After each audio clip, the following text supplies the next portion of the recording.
야, 이년아. 너 우리 집 들어올 때 몸뚱이 하나 달랑 들고 온 거 잊었어? 어디서 감히 위자료 소리를 입에 올려. 꼴도 보기 싫으니 당장 꺼져. 20년 동안 월급 한 푼 안 주고 새벽 4시부터 뼈다귀를 씻기며 저를 주방 대기로 부려먹던 시어머니가 제 얼굴에 이혼 서류를 집어 던졌습니다. 유약한 남편놈은 어머니 말씀 틀린 거 없잖아. 라며 비겁하게 고개를 돌리더군요. 하지만 어머니 하나만 묻죠.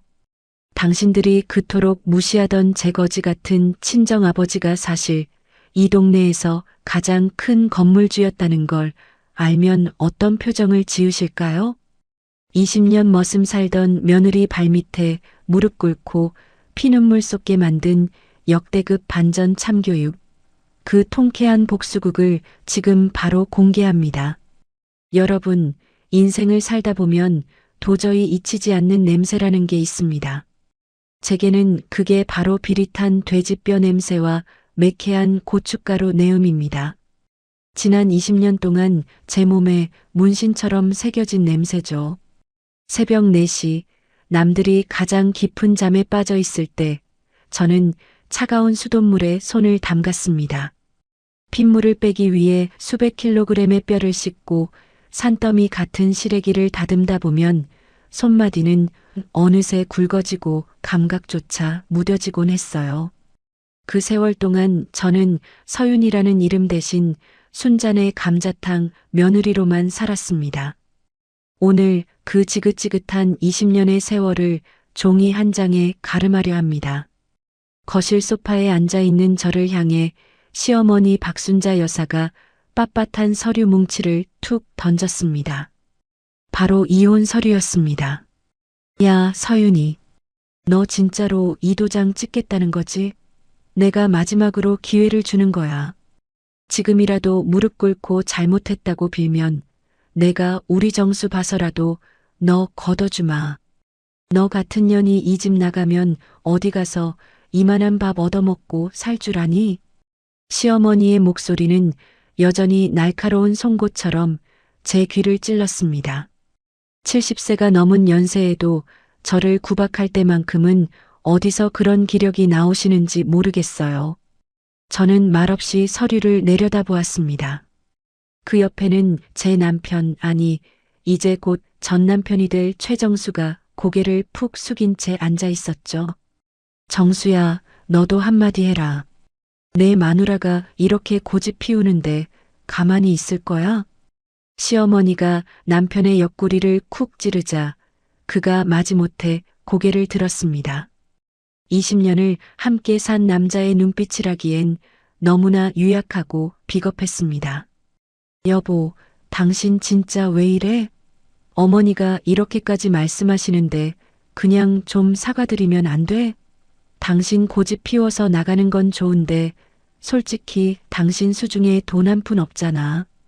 애들 대학 보내고 딸 시집 보낼 때 돈 다 썼는데 나가서 고생할 것 뻔히 보이는데 왜 그래? 남편의 말에 저는 실수했습니다. 수중에 돈 한 푼 없는 이유가 누구 때문인데요? 20년 동안 식당에서 휴일 한 번 없이 일하면서도 월급 한 푼 못 받은 저였습니다. 가족끼리 무슨 월급이냐, 다 너희 잘 되라고 저축하는 거다라던 시어머니의 감언이설에 속아 제 청춘은 통째로 이 식당에 저당 잡혔으니까요. 정수 당신 참 한결같네. 당신 눈에는 내가 아직도 돈 없어서 벌벌 떠는 사람으로 보여? 당신이 어머니 치맛자락 뒤에 숨어서 엄마 말이 다 맞지라고 고개 끄덕이는 동안 나는 내 영혼이 깎여나가는 걸 느꼈어. 이제 그만하고 싶어. 제 단호한 말투에 남편은 당황한 듯 입을 뻐끔거렸습니다. 그때 시어머니가 탁자를 손바닥으로 내리쳤습니다. 아이고, 말하는 것 좀 봐라. 영혼? 뭐 영혼이 깎여? 야, 너 우리 집 들어올 때 뭐 하나 제대로 들고 온 거 있었어? 그 거지 같은 친정에서 몸만 딸랑 와가지고 우리 식당 덕분에 입에 풀칠하고 산 게 누구인데. 이제 와서 무슨 유세야 유세는. 어머니, 친정 얘기는 하지 마세요. 제 아버지가 평생 철물점 하시면서 정직하게 사신 분인 거 어머니도 아시잖아요. 철물점? 그게 무슨 자랑이라고. 맨날 떼꾸정물 줄줄 흐르는 옷 입고 우리 집 와서 고개 조아리던 내 애비 모습이 아직도 눈에 선하다. 오죽하면 내가 너희 아버지가 가끔 들고 오는 그 싸구려 사과 박스도 더러워서 다 버렸겠니? 시어머니의 독설은 멈추지 않았습니다. 돌아가신 아버지까지 모욕하는 그 입술을 보며 저는 오히려 평온함을 느꼈습니다. 아, 이제 정말 미련을 버려도 되겠구나 하는 확신이 들었거든요. 저는 가방에서 도장을 꺼냈습니다. 그리고 망설임 없이 서윤이라는 이름 옆에 인장을 꾹 눌러 찍었습니다. 선명하게 남은 붉은색 자국. 20년 노예 생활의 마침표였습니다. 자, 찍었습니다. 됐죠? 제가 서류를 밀어내자 시어머니는 기다렸다는 듯 서류를 낚아채더니 아주 만족스러운 표정을 지었습니다. 그래, 잘 생각했다. 너 같은 복 없는 년이 우리 집에 붙어 있어서 식당 매출이 예전만 못한 거야. 이제 너 나갔으니까 우리 식당은 더 대박 나겠지. 정수야, 너도 이참에 새 사람 알아봐라. 며느리 하나 잘 들이면 집안 일으키는 건 일도 아니야. 남편 정수는 끝내 저를 붙잡지 않았습니다. 오히려 이혼 절차가 깔끔하게 마무리됐다는 사실에 안도하는 눈치였죠. 위자료 청구도 재산 분할 신청도 하지 않겠다고 미리 못을 박아뒀으니 본인들 입장에서는 거추장스러운 짐 하나를 공짜로 떼어낸 기분이었을 겁니다. 여보, 짐은 언제 뺄 거야? 당신 갈 때는 정한 거야? 남편의 물음에 저는 자리에서 천천히 일어났습니다. 짐은 이미 다 싸놨어. 당신들이 내준 그 좁아터진 뒷방에 내 물건이랄 게 뭐 있겠어? 지금 바로 나갈 거야. 어머, 말하는 것 좀 봐. 당장 나간다니 얼마나 좋아. 야, 서윤이. 나가서 우리 집 근처에는 얼씬도 하지 마라. 너 길거리에서 남을 팔고 있어도 아는 척 안 할 테니까. 시어머니는 현관문까지 따라오며 소리를 질렀습니다. 저는 문고리를 잡은 채 잠시 멈춰 섰습니다. 그리고 고개를 돌려 시어머니와 남편을 빤히 바라보았습니다. 어머니, 그리고 정수 당신. 하나만 묻자. 당신들은 정말 내가 가진 게 아무것도 없어서 이렇게 참으며 살았다고 생각했어? 뭐, 당연한 거 아니니? 너희 친정이 망해서 너한테 줄 돈이 있겠어? 아니면 네가 식당 말고 할 줄 아는 게 있겠어? 시어머니의 비아냥에 저는 살짝 미소를 지어 보였습니다. 그 미소의 시어머니는 움찔하며 표정을 굳히더군요. 글쎄요. 그건 시간이 지나면 알게 되시겠죠. 아, 그리고 어머니. 식당 계약서 말이에요. 마침 이번 달이 5년 계약 만료 시점인 거 알고 계시죠? 그건 네가 알아서 뭐하게. 건물주한테 연락해서 연장하면 그만이지. 건물주가 우리 식당을 20년 넘게 봐준 사람인데 너 하나 나간다고 해서 무슨 일 생기겠어? 네, 그 건물주가 참 인심이 좋으신 분이었죠. 20년 동안 월세도 거의 안 올리고. 그런데 말이에요, 어머니. 사람 마음이라는 게 언제든 변할 수 있는 거잖아요. 건물주가 마음이 바뀌어서 월세를 확 올리거나 아니면 아예 가게를 비워달라고 하면 어쩌시려고요? 제 말에 시어머니는 코웃음을 쳤습니다. 흥, 말도 안 되는 소리 하지 마. 건물주가 누군지도 모르는 주제에 어디서 훈수질이야? 너나 걱정해. 오늘 밤에 어디 여인숙이라도 잡으려면 돈 좀 필요할 텐데 내가 자비로 10,000원짜리 몇 장 챙겨줄까? 시어머니는 앞치마 주머니에서 꼬깃꼬깃한 돈 몇 장을 꺼내 제 발밑으로 던졌습니다. 저는 그 돈을 밟지 않고 비켜서며 마지막 인사를 건넸습니다. 아니요, 그 돈은 어머니나 잘 챙겨두세요. 곧 그 돈이 아주 절실해지실 테니까요. 조만간 건물주 대리인한테서 연락이 갈 거예요.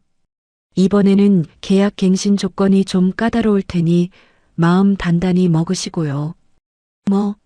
야, 너 그게 무슨 소리야? 야, 서윤이. 시어머니의 고함 소리를 뒤로하고 저는 현관문을 닫았습니다. 복도로 나오자마자 느껴지는 서늘한 공기가 그렇게 시원할 수 없었습니다. 20년 동안 갇혀있던 감옥에서 걸어 나오는 기분이 이런 걸까요? 저는 가방 깊숙한 곳에 들어있는 등기부 등본을 손으로 살짝 건드려 보았습니다. 그 서류에는 제 이름 서윤이가 선명하게 적혀 있습니다. 아니, 정확히는 서광신탁이라는 법인의 이름 뒤에 숨겨진 진짜 주인, 수익자 서윤이 말입니다. 30년 전 시장 구석에서 낡은 점퍼 하나로 겨울을 나던 제 아버지는 사실 이 일대에서 가장 눈이 밝은 투자가였습니다. 당신은 못 먹고 못 입어도 외동딸인 저를 위해서라면 무엇이든 하셨죠. 아버지는 돌아가시기 직전까지도 제게 신신당부하셨습니다. 윤희야, 남편도 시어머니도 믿지 마라. 내 손에 쥔 이 건물만이 끝까지 너를 지켜줄 거다. 그때는 아버지의 말씀이 너무 냉정하다고 생각했습니다. 그래도 가족인데 사랑해서 결혼한 남편인데 설마 그럴까 싶었죠.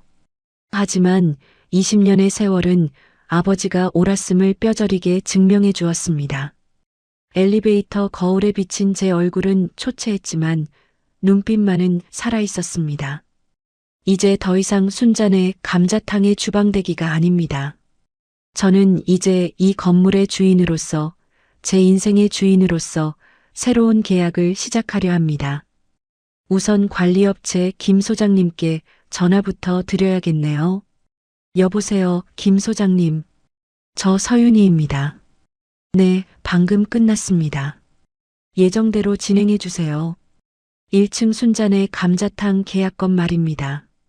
네, 말씀드린 대로 월세는 10배로 올리시고 계약 갱신 의사가 없다는 공문도 함께 발송해 주세요. 전화를 끊고 건물 밖으로 나오니 눈부신 햇살이 쏟아졌습니다. 순잔의 감자탕 간판 아래에서 손님을 맞이하던 제 모습은 이제 안녕입니다. 자, 이제부터 진짜 사이다 같은 복수가 시작됩니다. 시어머니, 그리고 정수 당신. 당신들이 그토록 무시하던 거지 같은 친정의 딸이 어떤 힘을 가졌는지 이제 똑똑히 보여줄게요. 당신들이 평생 일궈온 그 식당이 사실은 제 자비 위에서 아슬아슬하게 버티고 있었다는 사실을 알게 될 때 과연 어떤 표정을 지을지 벌써부터 기대가 되네요. 발걸음이 가벼웠습니다. 제 인생의 2막은 이제부터 시작이니까요. 캐리어를 끌고 나온 길가에서 잠시 멈춰 섰습니다. 뒤를 돌아보니 순잔의 감자탕이라는 커다란 간판이 번쩍이고 있더군요. 저 간판 뒤에 숨겨진 제 20년의 눈물과 땀을 생각하니 가슴 한구석이 아릿해졌습니다. 하지만 이내 고개를 저었습니다. 슬퍼할 시간이 아니거든요. 가방 안에 들어있는 낡은 서류 봉투를 어루만지며 저는 30년 전 그날로 기억의 시간을 돌려보았습니다. 제 친정아버지는 시장 귀퉁이에서 아주 작은 철물점을 운영하셨습니다. 평생 기름때 묻은 작업복과 낡은 점퍼 하나로 사계절을 나셨던 분이었죠. 시장 사람들은 우리 아버지를 보고 늘 그랬어요. 저 양반은 돈 벌어서 다 어디다 쓰나 몰라. 구멍난 양말까지 기워 신으니 말이야. 어린 마음에는 그런 아버지가 조금 부끄럽기도 했습니다.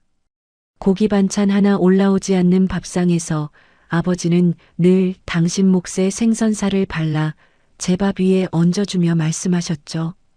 윤희야, 많이 먹어라. 아빠는 이런 거 안 좋아해. 우리 딸 공부 열심히 해서 나중에 편하게 살아야지. 아빠도 좀 드세요. 맨날 나만 주지 말고. 그리고 그 점퍼 좀 버리면 안 돼? 시장 사람들이 아빠 보고 짠돌이래. 그럴 때마다 아버지는 그저 허허 웃으며 제 머리를 쓰다듬어 주셨습니다. 그 거칠고 투박한 손마디가 그때는 그저 고생의 상징인 줄로만 알았습니다. 그런데 그 투박한 손이 실은 저를 위한 거대한 성벽을 쌓고 있었다는 걸 저는 결혼 전날 밤이 되어서야 알게 되었습니다. 결혼을 딱 하루 앞둔 밤이었습니다. 아버지는 저를 조용히 당신의 작은 방으로 부르셨습니다. 방 안에는 아버지가 평생 써오신 낡은 가계부와 서류들이 가득했죠. 윤희야, 여기 좀 앉아봐라. 너 내일이면 그 집으로 시집을 가는구나. 응, 아빠. 갑자기 왜 그래? 무슨 일 있어? 아버지는 한참 동안 망설이시더니 장롱 깊숙한 곳에서 누런 서류 봉투 하나를 꺼내 제 앞에 놓으셨습니다. 이거 한번 열어봐라. 내 앞으로 해둔 거다. 봉투 안을 확인한 저는 그만 입을 다물지 못했습니다. 그건 바로 지금 제가 서 있는 이 상가 건물의 등기부 등본이었습니다. 소유주 이름에 서광신탁이라는 낯선 명칭이 적혀 있었고 그 아래 수익자 명단에 제 이름 서윤이가 또렷하게 적혀 있었죠. 아빠, 이게 뭐야? 서광신탁? 수익자 서윤이? 이 건물이 우리 거야? 그래. 내가 젊었을 때 여기가 허허벌판일 때 헐값에 사둔 땅이다. 건물을 올리고 나서는 전문업체에 관리를 맡겨뒀어. 신탁이라는 걸 해두면 내 이름이나 내 이름이 겉으로 드러나지 않거든. 저는 믿기지 않아 아버지를 빤히 쳐다보았습니다. 평생을 철물점 구석에서 10원짜리 하나 아끼며 사셨던 아버지가 시세가 수십억을 호가하는 이 건물의 주인이었다니요. 아빠, 왜 이걸 숨겼어? 우리 이렇게 고생 안 해도 됐잖아. 엄마도 모르지? 그래, 내 엄마한테도 비밀로 했다. 돈이라는 게 그래, 윤희야. 안 보이면 없는 것 같지만 보이기 시작하면 온갖 잡기가 꼬이는 법이거든. 친척들 손 벌리는 거 막으려고 비밀로 한 것도 있지만 진짜 이유는 따로 있다. 아버지는 제 손을 꼭 잡으셨습니다. 그 손이 미세하게 떨리고 있었습니다. 너 내일 들어갈 그 집 말이다. 내가 사돈될 사람 관상을 보니 보통 내기가 아니더구나. 시집살이가 만만치 않을 게야. 그 집 식구들 돈 귀한 줄만 알고 사람 귀한 줄 모르는 사람들이야. 아빠, 나 괜찮아. 정수 씨가 잘해주겠다고 약속했어. 남편? 녀석은 착하기만 하지 힘이 없어. 어머니 치맛바람에 휘둘릴게 뻔해. 윤희야, 내 말 똑똑히 들어라. 이 건물 얘기 죽을 때까지 그 집 사람들한테 하지 마라. 절대로. 왜? 내가 이 건물 주인인 거 알면 오히려 나를 더 대접해주지 않을까? 아버지는 단호하게 고개를 저으셨습니다. 아니, 오히려 너를 돈 나오는 기계로만 여길 거다. 그 사람들은 그런 부류야. 네가 참고 살 수 있을 때까지는 참아봐라. 하지만 도저히 못 참겠어서 나올 때, 그때 이 건물을 써라. 빈손으로 나오면 서럽잖아. 이 건물 하나면 너랑 내 손주들 평생 먹고 사는데 지장 없다. 아빠가 내 마지막 보루를 만들어둔 거야. 그날 밤 저는 아버지와 함께 참 많이도 울었습니다. 당신은 못 먹고 못 입으면서도 오로지 딸 자식 기 안 죽이려고 그 모진 세월을 견디며 이 비밀을 지켜오신 거였죠. 결혼 후 시어머니의 모진 구박이 시작될 때마다 저는 아버지의 말씀을 떠올렸습니다. 시어머니는 제가 식당 일을 조금이라도 서툴게 하면 사람들 보는 앞에서도 서슴없이 독서를 퍼부으셨죠. 에휴, 저곰 같은 년. 친정에서 뭘 배워왔길래 칼질 하나 제대로 못해? 야, 서윤이. 너희 친정아버지는 시장 바닥에서 철물점이나 하니까 이런 고급 식당 돌아가는 법을 가르칠 리가 없지. 안 그러니? 옆에서 듣고 있던 남편 정수는 그저 제 눈치만 살피며 젓가락질만 할 뿐이었습니다. 엄마, 애가 아직 서툴러서 그래요. 윤희야, 당신도 좀 잘하지 그래? 어머니 기분 안 좋으시잖아. 당신까지 정말 이럴 거야? 나 하루 종일 서서 일했어. 야, 너 지금 내 아들한테 대드는 거니? 어딜 감히. 너희 친정에서 그렇게 가르치더냐? 가진 것 없는 집안 딸년 데려와 줬더니 은혜도 모르고. 가진 것 없는 집안 딸년. 그 말을 들을 때마다 제 가슴 속에서는 불길이 치솟았습니다. 어머니가 지금 장사하고 계신 이 건물, 사실 제 거예요라고 소리치고 싶은 유혹이 수천 번도 더 들었죠. 하지만 참았습니다. 아버지가 돌아가시기 전 병상에서 마지막으로 남기신 유언 때문이었습니다. 윤희야, 그 건물 끝까지 내 카드로 써라. 힘들면 언제든 던지고 나와. 아빠가 준 마지막 선물이야. 5년 전 아버지는 그렇게 세상을 떠나셨습니다. 장례식장에서도 시어머니는 사돈 어른은 참 조용히도 가시네. 남겨준 것도 하나 없으니 장례비는 우리가 다 내야겠지? 라며 혀를 차셨죠. 그때도 저는 입술을 깨물며 참았습니다. 이제 아버지가 돌아가신 지도 5년이 지났고 저는 드디어 그 카드를 꺼내 들었습니다. 20년 동안 참아온 서름이 오늘 이 이혼 도장과 함께 터져 나온 겁니다. 시어머니는 아직도 꿈속을 헤매고 계시겠죠. 당신이 그토록 무시하던 며느리가 사실은 당신의 목줄을 쥐고 있는 주인님이라는 사실을요. 아버지가 30년 전 헐값에 사셨던 이 땅은 이제 시세 50억이 넘는 황금알을 낳는 거위가 되었습니다. 저는 휴대전화를 꺼내 관리업체 소장님이 보내주신 임대차 계약 현황을 다시 확인했습니다. 1층 순잔의 감자탕, 보증금 1억에 월세 200만 원. 주변 시세에 비하면 말도 안 되게 저렴한 금액이었습니다. 제가 건물주라는 사실을 숨기기 위해 아버지가 생전에 업체에 특별히 부탁해 두셨던 배려였죠. 아버지, 이제 아버지가 지켜주신 이 힘을 쓰려고 해요. 지켜봐 주세요. 눈물이 핑 돌았지만 이내 닦아냈습니다. 이제는 울지 않기로 결심했으니까요. 저는 당당하게 발걸음을 옮겨 예약해둔 호텔로 향했습니다. 오늘 밤은 20년 만에 처음으로 돼지뼈 냄새가 아닌 은은한 아로마 향을 맡으며 잠들 수 있을 것 같습니다. 하지만 잠들기 전 시어머니께 드릴 작은 선물 하나는 준비해야겠죠. 저는 관리업체 소장님께 문자를 남겼습니다. 내일 오전 중으로 1층 세입자에게 내용 증명 발송해 주세요. 월세 2천만 원으로 인상, 거부시 계약 해지 및 명도 소송 진행한다고 명시해 주시고요. 내일 아침 우체국 집배원이 식당 문을 열고 들어갈 때 시어머니의 표정이 어떨지 생각하니 벌써부터 가슴이 뻥 뚫리는 것 같습니다. 20년의 고통을 단 2천만 원으로 보상받을 수는 없겠지만 이건 시작일 뿐입니다. 시어머니, 그리고 정수 당신.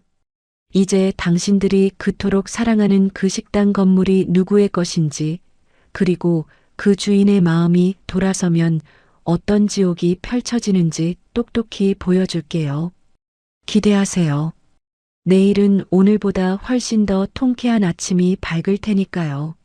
식당을 나와 예약해둔 호텔 침대에 몸을 뉘었지만 좀처럼 잠이 오지 않았습니다. 눈을 감으면 환청처럼 들려오는 소리가 있었거든요. 야, 서윤이, 물 부어라. 야, 며느리, 7번 테이블 치워. 20년 동안 제 이름을 지우고 살게 했던 그 지긋지긋한 부름 말입니다. 우리 식당, 아니 이제는 남의 식당이 될 순잔의 감자탕은 사실 제가 일구고 키운 자식 같은 곳입니다. 처음 제가 시집 왔을 때만 해도 그곳은 테이블 4개뿐인 허름한 해장국집이었어요. 시어머니는 손맛이 좋기로 소문난 분도 아니셨고 그저 시장 상인들 상대로 끼니나 때우게 해주는 수준이었죠. 그런 식당을 지금의 줄 서서 먹는 맛집으로 만든 건 시어머니의 40년 손맛이 아니라 제 20년 피땀이었습니다. 어머니, 국물에 한약재랑 말린 표고버섯을 좀 넣어보면 어떨까요? 잡내도 잡고 감칠맛이 훨씬 살 것 같아요. 새댁 시절 제가 조심스럽게 제안했을 때 시어머니는 콧방귀를 뀌셨죠. 네가 뭘 안다고 훈수야. 그냥 시키는 대로 뼈나 씻어. 대학까지 나왔다는 년이 주방일에 무슨 논문을 쓰려고 들어. 하지만 저는 포기하지 않았습니다. 시어머니 몰래 새벽마다 주방에 들어가 육수 배합을 바꾸고 수백 번의 시행착오 끝에 지금의 황금 레시피를 완성했어요. 손님들이 어머, 국물 맛이 확 바뀌었네. 너무 깊고 시원해요. 라며 감탄하기 시작하자 시어머니는 슬그머니 제 레시피를 당신 것인 양 가로채셨습니다. 어느 날이었죠. 단골 손님이 계산하며 시어머니에게 엄지손가락을 치켜 세웠습니다. 아이고, 박 사장님. 역시 이 집 감자탕은 독보적이야. 이 국물 맛은 사장님 아니면 아무도 못 내지, 그치? 시어머니는 인자한 척 웃으며 앞치마에 손을 닦으셨습니다. 주방에서 땀을 뻘뻘 흘리며 무거운 솥을 씻고 있던 저를 힐끗 보시더니 이렇게 말씀하시더군요. 그럼요. 내가 40년 동안 이 국자 하나로 우리 애들 키워냈잖아. 우리 며느리는 옆에서 거들기만 하는 거지. 이 핵심 비법은 나만 아는 거라니까. 호호. 주방 안쪽에서 그 소리를 듣는데 가슴이 쓰라렸습니다. 핵심 비법이라니요. 시어머니는 제가 적어둔 레시피 노트가 없으면 간도 못 맞추면서 말입니다. 하지만 더 속상했던 건 남편 정수의 태도였습니다. 퇴근하고 돌아온 남편에게 제가 조심스럽게 하소연을 했거든요. 여보, 오늘 단골 손님이 국수 맛있다고 하는데 어머니가 다 본인이 하신 거라고 하시더라. 사실 그거 내가 밤새 연구해서 만든 거잖아. 나도 가끔은 고생했다는 말 한마디 듣고 싶어. 그러자 남편은 귀찮다는 듯 양말을 벗어 던지며 대답했습니다. 당신 참 피곤하게 산다. 어머니가 당신 기 세워주려고 그러시는 거지. 뭘 그렇게 따지고 들어. 어차피 우리 집 식당인데 누가 하면 어때. 당신 이름 석자 알리는 게 그렇게 중요해? 중요하지. 내 청춘 다 바쳐서 일하는 곳인데. 내 이름은 어디에도 없잖아. 식당 이름도 순자내고 메뉴판 어디에도 내 흔적은 없어. 아유, 됐어. 당신이 그런 소리 하니까 어머니가 당신을 싫어하시는 거야. 그냥 군소리 말고 해. 다 우리 애들 잘 되라고 하는 거 아니야? 당신 오늘따라 왜 이렇게 이기적이야? 이기적이라니요. 20년 동안 월급 한 푼 안 받고 명절 한 번 친정에 못 가보고 일한 사람에게 할 소리인가요? 남편의 그 무심한 말 한마디는 시어머니의 독설보다 더 깊게 제 가슴을 베어버렸습니다. 한 번은 제가 지독한 독감에 걸려 도저히 일어날 수 없었던 날이 있었습니다. 온몸이 두들겨 맞은 듯 아프고 열이 40도까지 오르내렸죠. 방 안에 누워 끙끙 앓고 있는데 시어머니가 문을 발칵 열고 들어오셨습니다.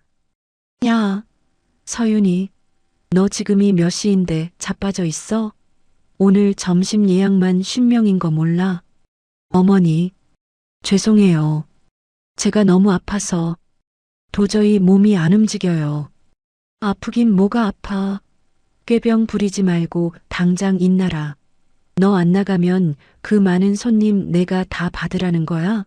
너 우리 집 망하게 하려고 작정했니? 옆에서 지켜보던 남편도 거들더군요. 여보, 어머니 저렇게 화내시는데 그냥 좀 나가서 도와드려. 당신 주방 안 들어가면 어머니 혼자 힘드시잖아. 약 먹고 정신 좀 차려봐. 저는 눈물을 머금고 일어나 주방으로 향했습니다. 어지러워서 앞이 잘 보이지 않았지만 뜨거운 김이 펄펄 나는 가마솥 앞에 서야 했죠. 국자를 젓는데 손이 덜덜 떨렸습니다. 그때 시어머니가 제 뒤통수에 대고 쏘아붙이셨습니다. 일하기 싫어서 입대빨 나와 있는 것 좀 봐라. 너 같은 년을 며느리라고 들였으니 내가 전생에 무슨 죄를 지었나 싶다. 야, 똑바로 앉아. 국물 다 넘치잖아. 그때 깨달았습니다. 이 집구석에서 저는 가족이 아니었습니다. 그저 고장나면 고쳐 쓰는 게 아니라 부서질 때까지 돌리는 값싼 기계일 뿐이었다는 것을요. 식당 카운터 옆에는 시어머니의 이름이 새겨진 커다란 액자가 걸려 있습니다. 명인 박순자. 그 화려한 이름표 아래에서 저는 20년 동안 유령처럼 살았습니다.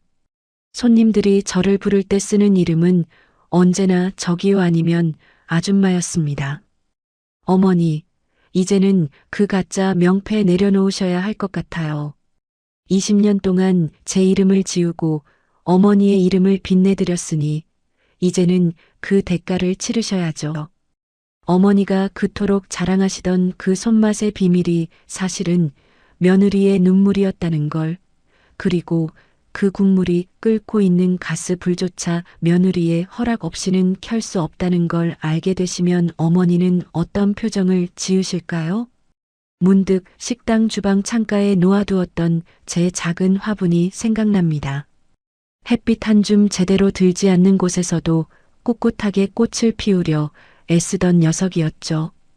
이제 그 화분도 가지고 나왔으니 그 주방에는 이제 온기라고는 하나도 남지 않을 겁니다. 남편 정수 씨, 당신도 똑똑히 봐.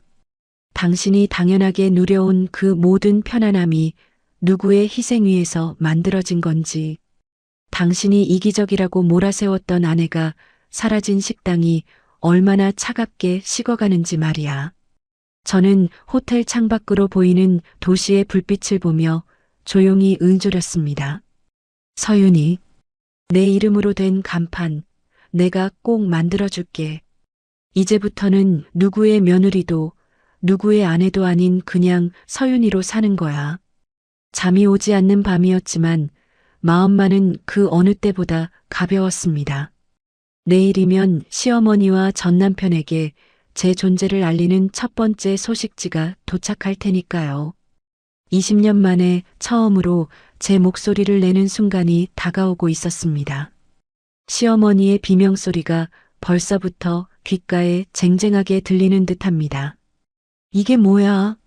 월세가 10배라고. 자, 이제 진짜 참교육의 시간이 시작됩니다. 여러분, 참는다는 것에도 유통기한이 있다는 사실을 아시나요? 제가 그 모진 구박과 멸시를 20년이나 견딜 수 있었던 건 제 인내심이 남달라서가 아니었습니다. 오로지 두 아이, 제 분신 같은 아들 민준이와 딸 세희 때문이었죠. 엄마가 조금만 더 참으면 우리 애들이 편안하게 공부할 수 있겠지. 내가 여기서 나가면 우리 애들은 누가 챙겨주나 하는 생각뿐이었습니다. 그렇게 세월이 흘러 어느덧 아들은 당당하게 대학을 졸업하고 대기업에 취직을 했습니다. 그리고 지난달 눈에 넣어도 아프지 않을 우리 막내딸 세희가 시집을 갔습니다. 딸아이의 손을 잡고 식장에 들어가는 남편의 뒷모습을 보며 저는 생각했습니다. 아, 이제 정말 내 숙제는 끝났구나. 하지만 그 영광스러운 결혼식 날조차 시어머니는 제 가슴에 대못을 박으셨습니다. 화려한 금색 한복을 차려입으신 시어머니는 하객들 사이를 누비며 입을 쉬지 않으셨죠. 아이고, 권사님 오셨어요? 우리 손녀딸 예쁘죠? 이게 다 우리 아들 정수가 밤낮 없이 고생해서 키운 덕분이에요. 혼자서 그 큰 식당 꾸려나가며 애들 뒷바라지하느라 얼마나 애를 썼는지 몰라. 주변에서 하객들이 묻더군요. 그래도 며느님이 식당에서 고생 많이 하셨잖아요. 윤희 씨 없었으면 식당이 이렇게까지 잘 됐겠어요? 그 말에 시어머니는 코웃음을 치며 목소리를 더 높이셨습니다. 며느리? 에휴, 말도 마세요. 걔가 한 게 뭐 있어? 그냥 내가 시키는 대로 밥이나 하고 설거지나 했지. 집안일 하는 사람이 식당 와서 거드는 거야 당연한 거 아니야?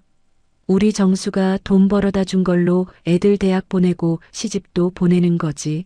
며느리는 그냥 몸만 와서 편하게 산 거야. 뷔페 식당 구석에서 그 소리를 듣고 있던 제 손이 부르르 떨렸습니다. 20년 동안 새벽 4시에 일어나 식당 문을 열고 밤 12시가 넘어서야 겨우 몸을 뉘었던 제 삶이 한순간에 몸만 와서 편하게 산 삶으로 둔갑해버렸습니다. 결혼식이 끝나고 모두가 돌아온 저녁 거실에 모여 앉아 차를 마시는 자리에서 저는 결심했던 말을 내뱉었습니다. 여보, 나 당신한테 할 말이 있어. 남편 정수가 피곤한 듯 넥타이를 풀며 대답했습니다. 뭔데? 오늘 세희 결혼시키느라 나 진짜 피곤해. 중요한 거 아니면 내일 해. 아니, 지금 해야겠어. 우리 이혼하자. 순간 거실에 정적이 흘렀습니다. 찻잔을 입에 대려던 시어머니의 손이 공중에서 멈췄고 남편은 제 얼굴을 멍하니 쳐다보았습니다. 뭐? 당신 지금 뭐라고 했어? 이혼? 당신 제정신이야? 응, 아주 멀쩡해. 20년 동안 이 순간만 기다려왔거든. 이제 애들도 다 컸고 세희까지 시집 보냈으니 나도 내 인생 찾고 싶어.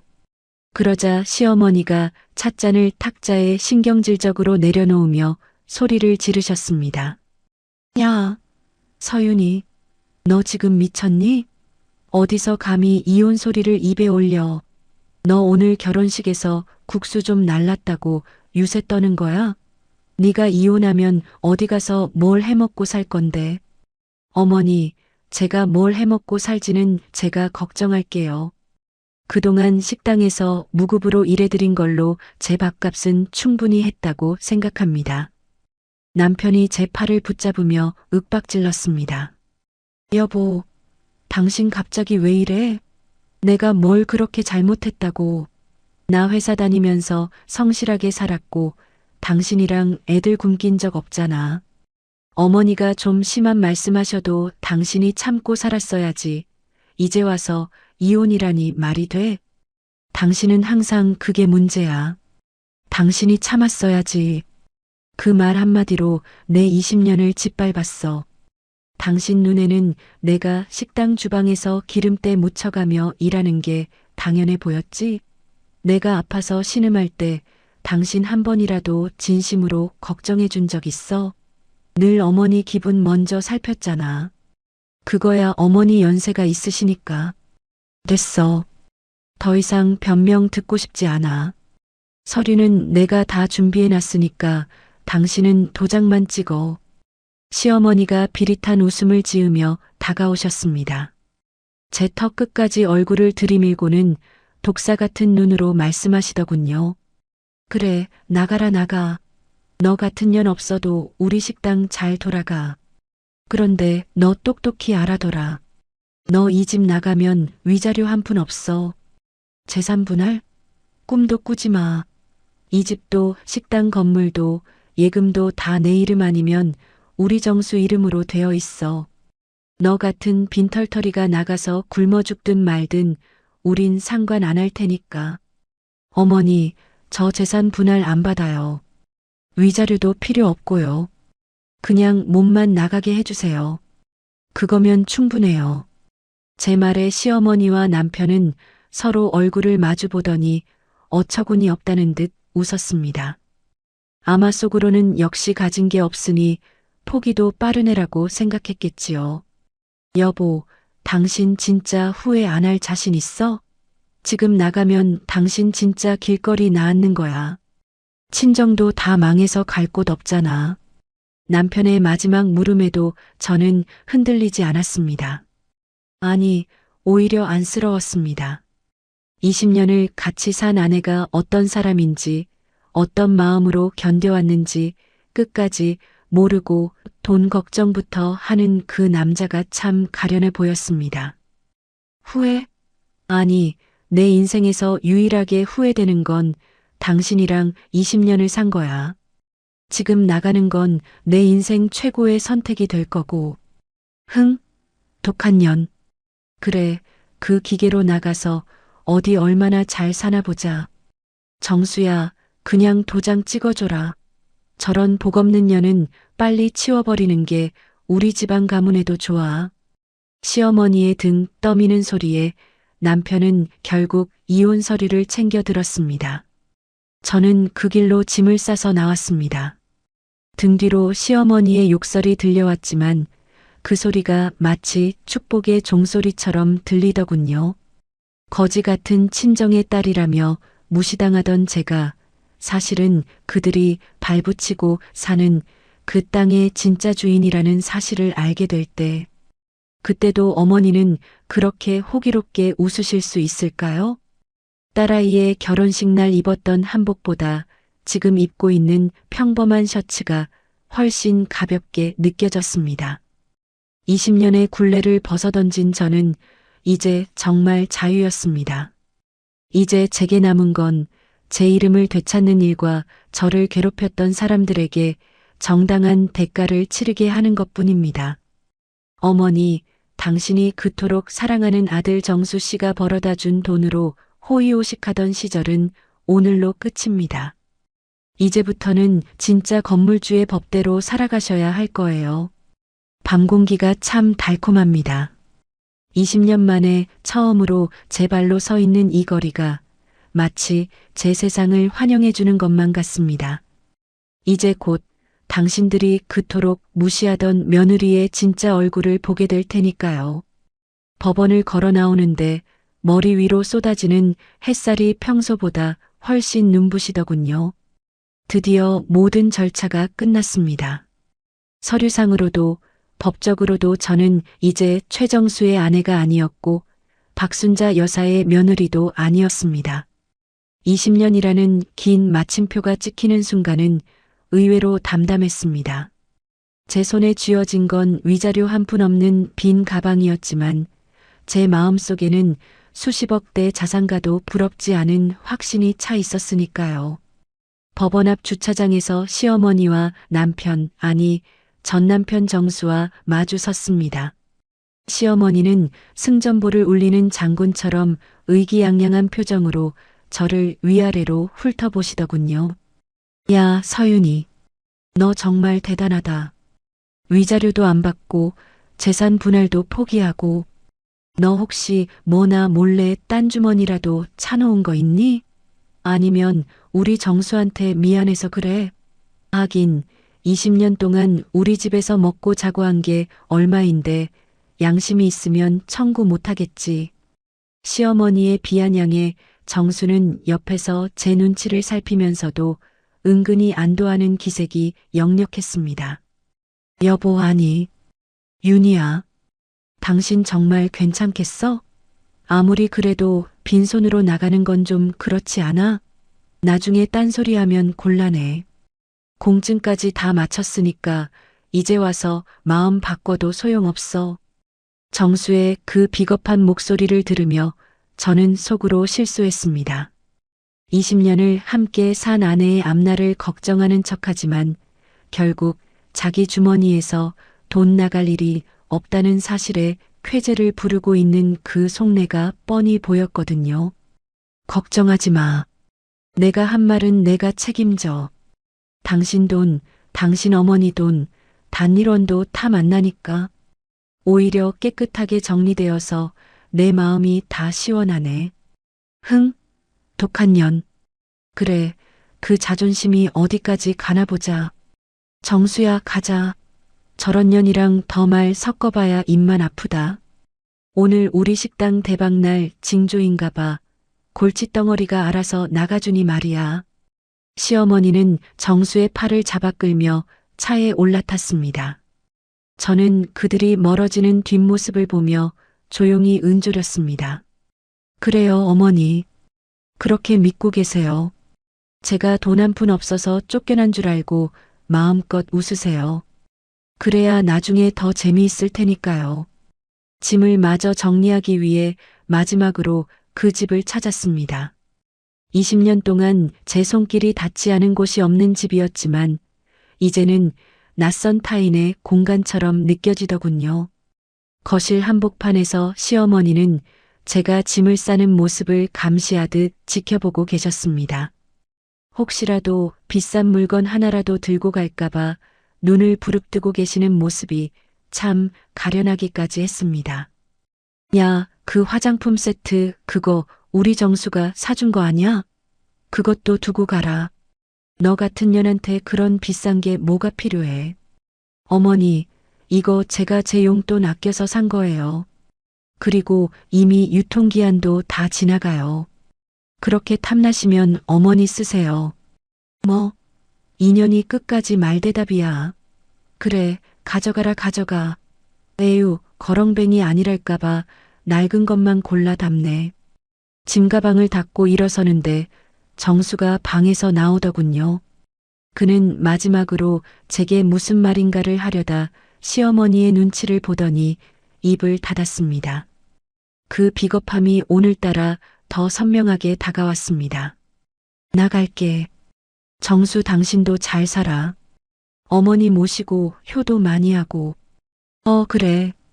당신도 어디 가서 밥은 굶지 말고. 끝까지 돈 걱정, 밥 걱정뿐인 그를 뒤로하고 현관으로 향했습니다. 문고리를 잡으려는데 문득 생각이 나더군요. 시어머니가 가장 아끼고 본인의 목숨줄처럼 여기는 그 식당에 대해 한마디쯤은 해줘야 할 것 같았습니다. 아, 어머니. 그리고 가기 전에 한 가지만 말씀드릴게요. 또 뭐야? 돈 달라고 할 거면 꿈도 꾸지 마라. 아니요, 돈 달라는 게 아니고요. 저 아래 식당 말이에요. 마침 이번 달이 5년 계약 만료 시점인 거 알고 계시죠? 시어머니는 뜬금없는 제 질문에 미간을 찌푸리며 쏘아붙였습니다. 그게 너랑 무슨 상관이야? 건물주가 우리 식당 잘 되는 거 뻔히 아는데 당연히 연장해 주겠지. 20년 동안 한 번도 문제 없었는데 네가 왜 참견이야? 그러게요. 20년 동안 참 좋은 건물주였죠. 그런데 제가 듣기로는 그 건물주가 이번에 관리를 더 엄격하게 하기로 했다더라고요. 월세도 주변 시세에 맞춰서 크게 올린다는 소문이 있던데 미리 준비 좀 하셔야겠어요. 뭐? 월세를 올려? 아이고, 웃기고 있네. 건물주 얼굴도 모르는 주제에 어디서 헛소문을 퍼뜨려. 너 우리 잘 되는 꼴 보기 싫어서 저주하는 거지? 당장 나가. 이 재수 없는 년. 시어머니는 거실에 있던 쿠션을 제 쪽으로 던졌습니다. 저는 가볍게 피하며 마지막으로 미소를 지어 보였습니다. 곧 아시게 될 거예요. 제가 드린 말씀이 저주인지 아니면 마지막 충고였는지. 정수 당신도 잘 생각해봐. 이 건물이 당신들한테 영원히 관대할지 말이야.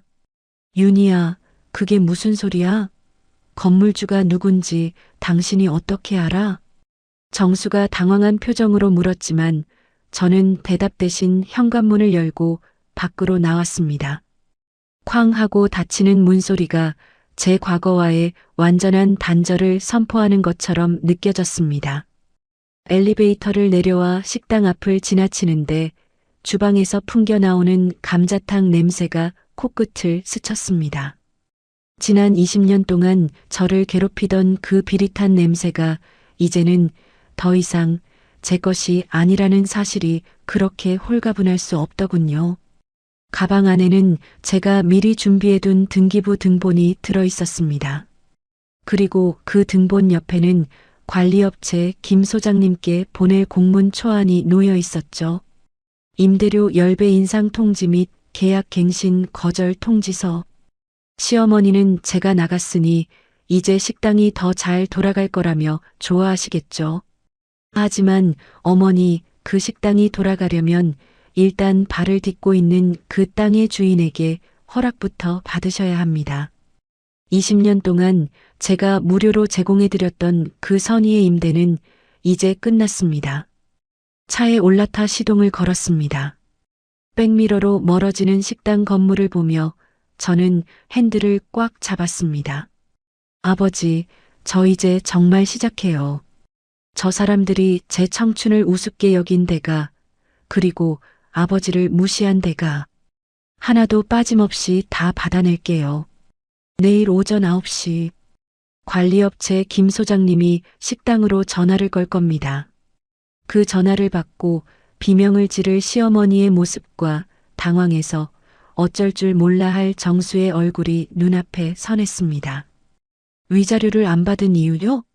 고작 몇 천만 원, 몇 억의 돈으로 제 20년을 퉁치고 싶지 않았기 때문입니다.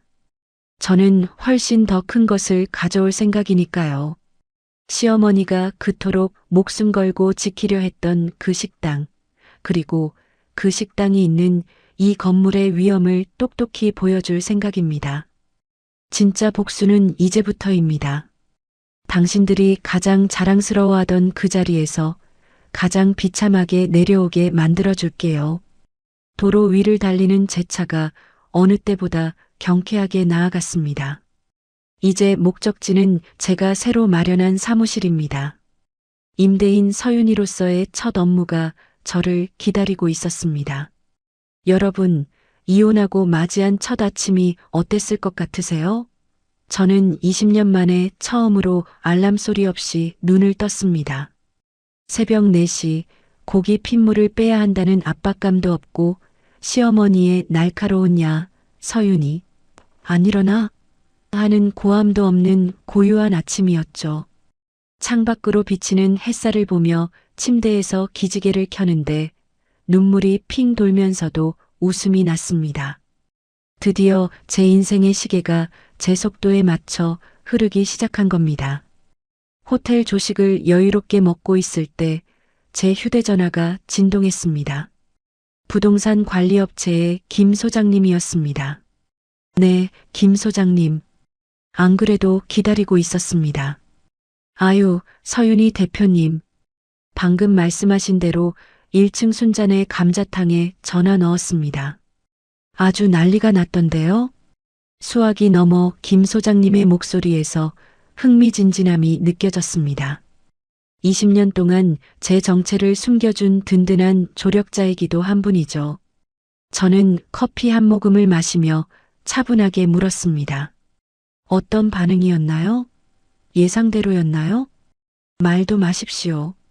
그 박순자 여사님 말이죠. 제가 월세 10배 인상이라고 하니까 처음엔 보이스피싱인 줄 알고 소리를 고래고래 지르시더라고요. 지금 그쪽 상황이 꽤나 가관인 것 같습니다. 저는 눈을 감고 식당의 풍경을 그려보았습니다. 점심 장사 준비로 한창 바쁠 시간, 시어머니는 카운터에 앉아 돈을 세고 있었을 것이고 남편은 주방 근처에서 서성이고 있었겠죠. 그 시각 식당에서는 아마 이런 대화가 오갔을 겁니다. 여보세요. 누구라고?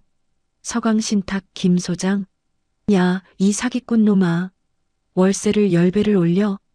200만 원 내던 걸 2천만 원을 내라고? 너 내가 누군지 알아? 나 이 건물에서 20년 장사한 박순자야. 시어머니의 고함에 식당 손님들이 수군거리기 시작했을 테고 남편 정수는 당황해서 시어머니 곁으로 달려왔겠지요. 엄마, 왜 그래요? 무슨 일인데 그래? 정수야, 이것 좀 봐라. 어떤 미친놈이 전화해서는 다음 달부터 월세를 2천만 원을 내라잖니. 거기다가 계약 갱신도 안 하겠다고 비워줄 준비를 하래. 이게 말이 되는 소리냐? 남편이 전화를 낚아채듯 이어받았을 겁니다. 여보세요? 저 박순자 씨 아들 최정수입니다. 소장님, 갑자기 이게 무슨 말씀이세요? 저희 20년 넘게 여기서 장사했어요. 건물주님이랑도 아무 문제 없었고요. 갑자기 월세를 10배나 올리는 법이 어디 있습니까? 이건 횡포예요. 하지만 김 소장님은 제 지시대로 아주 사무적이고 냉정하게 대답했을 겁니다. 최정수 씨, 법적으로 아무 문제 없습니다. 5년 단위 계약 만료 시점이고 임대인 측에서는 주변 시세와 건물의 가치를 고려해 새로운 계약 조건을 제시한 것뿐입니다. 싫으시면 계약 종료일에 맞춰서 명도해 주시면 됩니다. 아, 그리고 현재 상가 임대차 보호법상 갱신 요구권도 이미 10년이 지나서 소멸된 상태라는 거 법무법인 확인 마쳤습니다. 수화기를 타고 들려오던 시어머니의 악에 바친 소리가 여기까지 들리는 듯 했습니다. 야, 건물주 받고 그 영감탱이 어디 있어? 내가 직접 만나서 단판을 지을 테니까 당장 번호대. 김 소장님이 제 눈치를 보듯 잠시 말을 멈췄다가 다시 입을 열었습니다. 대표님, 박 여사님이 건물주를 직접 만나겠다고 거의 실성한 듯이 소리를 지르시는데 어떻게 할까요? 예정대로 진행할까요? 저는 찻잔을 내려놓으며 단호하게 말했습니다. 네. 내일 오후 3시 역 앞 카페로 오시라고 하세요. 제가 직접 나가겠다고요. 알겠습니다. 그런데 대표님, 정말 괜찮으시겠어요? 그분들 대표님 얼굴 보시면 아마 뒤로 넘어가실 텐데. 그걸 보려고 하는 거예요, 소장님. 20년의 대가를 확인하는 첫 번째 자리니까요. 전화를 끊고 나니 가슴이 두근거렸습니다. 두려움이 아니라 알 수 없는 해방감과 쾌감 때문이었죠. 잠시 후 예상대로 남편 정수에게서 전화가 빗발치기 시작했습니다. 하지만 저는 받지 않았습니다. 이미 어제부로 우리는 남남이니까요. 그는 문자를 보내더군요. 여보, 아니 윤희야. 제발 전화 좀 받아봐. 지금 식당에 큰일 났어.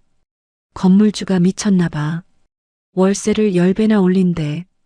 당신 아는 사람 중에 법 잘 아는 사람 없어? 엄마 지금 쓰러지기 일보 직전이야. 저는 그 문자를 읽으며 헛웃음이 났습니다.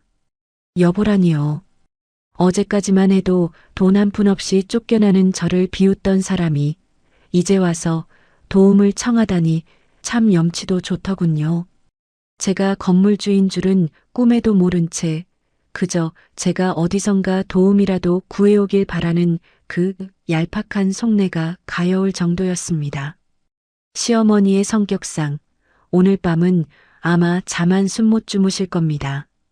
평생을 내 가게라고 믿어 의심치 않았던 그 공간이 누군가의 말 한마디에 신기루처럼 사라질 위기에 처했으니까요. 오후 내내 저는 쇼핑을 했습니다. 20년 동안 기름때 묻은 앞치마와 낡은 티셔츠만 입던 저를 위해 가장 고급스럽고 우아한 정 한 벌을 골랐습니다. 내일 만날 시어머니와 남편 앞에 더 이상 주방대기 서윤이가 아닌 건물주 서윤이로 서기 위해서였죠. 거울 속에 비친 제 모습은 낯설 만큼 당당했습니다. 눈가의 주름은 고단했던 세월을 말해주고 있었지만 눈빛만큼은 그 어느 때보다 맑고 매서웠습니다. 어머니, 당신은 늘 말씀하셨죠. 내가 가진 게 없어서 이 집에서 숨쉬고 사는 것만으로도 감사해야 한다고. 내일 똑똑히 보여드릴게요. 이 건물에서 숨쉬고 장사할 수 있었던 건 당신의 아들이 잘나서도 당신의 손맛 때문도 아니라 오로지 제 자비 덕분이었다는 거요. 저녁이 되자 남편에게서 다시 문자가 왔습니다. 윤희야, 제발. 우리 다시 한 번만 얘기하자. 엄마가 너 찾으셔. 아까는 엄마가 말이 좀 심하셨대. 당신 나간 뒤로 가게 분위기도 안 좋고 손님들도 국물 맛이 변했다고 투덜대. 당신 없으니까 아무것도 안 돼. 미안해. 내가 잘못했어. 응? 이제 와서 국물 맛 타령이라니. 20년 동안 제가 끓인 국물을 엄마 손맛이라며 하객들에게 자랑하던 그 입으로 미안하다는 말을 내뱉는 그가 역겨웠습니다. 저는 그 문자를 차단 목록에 넣었습니다. 동정심 따위는 20년 전에 이미 다 말라버렸거든요. 밤이 깊어지자 시어머니의 목소리가 환청처럼 들려오는 듯 했습니다. 내일 카페에서 그 건물주 놈을 만나면 머리끄덩이를 잡아서라도 월세를 깎아내야지. 감히 누굴 건드려. 아마 시어머니는 지금쯤 전투복 같은 가장 화려한 옷을 골라놓고 어떻게 건물주를 기선 제압할지 작전을 짜고 계실 겁니다. 어머니, 준비 많이 하고 나오세요. 제가 준비한 반전은 어머니의 상상 그 이상일 테니까요. 카페 창가 자리를 예약했습니다. 햇살이 잘 드는 곳, 제가 건물주로서 당신들을 심판할 완벽한 무대 말입니다. 20년 동안 며느리라는 이름의 명찰을 달고 어머니의 발치를 닦던 제가 이제는 임대인이라는 이름표를 달고 어머니의 인생을 흔들어 놓으려 합니다. 잠자리에 들기 전 저는 아버지의 사진을 한 번 더 쓰다듬었습니다. 아버지가 지켜주신 이 건물이 오늘따라 유난히 든든한 갑옷처럼 느껴지더군요. 내일 오후 3시 시어머니가 그토록 만나고 싶어 하던 건물주의 진짜 정체가 밝혀지는 순간 과연 그 식당의 공기는 어떻게 변하게 될까요? 심장이 기분 좋게 요동칩니다. 이제 정말 통쾌한 복수의 서막이 오르고 있었습니다. 드디어 운명의 날이 밝았습니다. 저는 오늘을 위해 백화점에서 가장 비싼 네이비 정장을 꺼내 입었습니다.